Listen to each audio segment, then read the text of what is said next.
Tapi teratur tuh bukan berarti tiap weekend doang ya. 4 kali gitu kan. Itu namanya doyan ya.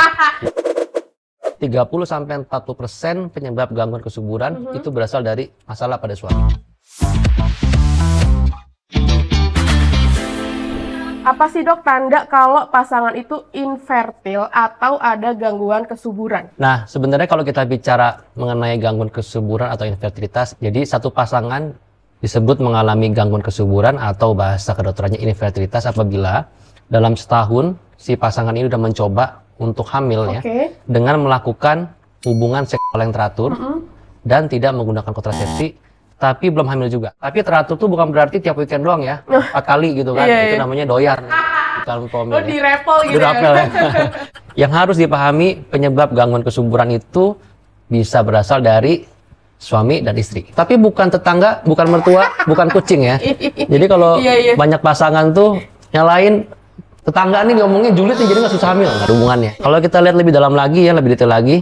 30-40% penyebab gangguan kesuburan itu berasal dari masalah pada suami. Bagaimana cara tahu seorang pria itu menghasilkan sperma sehat atau tidak? Nggak boleh dilakukan secara mandiri, ya. Harus. Jadi nggak boleh terawang sendiri, dilihat-lihat sendiri. Kayak bagus nih punya. Ya, jadi kualitas sperma hanya bisa diperiksa melalui pemeriksaan yang namanya analisis semen. Kita bisa mengamati 3 hal penting. Yang pertama, berapa jumlah spermanya, berapa jumlah cairannya, dan berapa jumlah sel spermanya. Yang kedua, bagaimana kemampuan berenang dari sperma. Yang ketiga, bentuk dari sperma.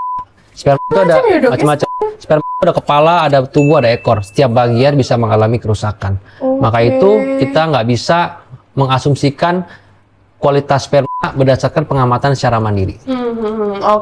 Dokter, berarti untuk memiliki kualitas sperma telur yang baik, salah satunya apa yang paling penting dok? Salah satu komponen penting ya protein. Jadi buat Pak Sudan Moms jangan ragu lagi buat konsumsi albusmin karena lagi-lagi albusmin ini sangat tinggi protein yang cocok digunakan buat Pak Sudan Moms yang ingin program hamil. Yang kedua, 30-40% kedua berasal dari istri. Kalau kita breakdown penyebab gangguan kesuburan pada seorang perempuan itu 40% bisa berasal dari gangguan ovulasi. 80% gangguan ovulasi disebabkan oleh PCOS ini atau Polycystic Ovary Syndrome. Tandanya apa? Adanya gangguan haid atau gangguan ovulasi. Yang kedua, pada PCOS kita temui ada tanda-tanda kelebihan hormon pria. Itu bisa? Ya, namanya hiperandrogen.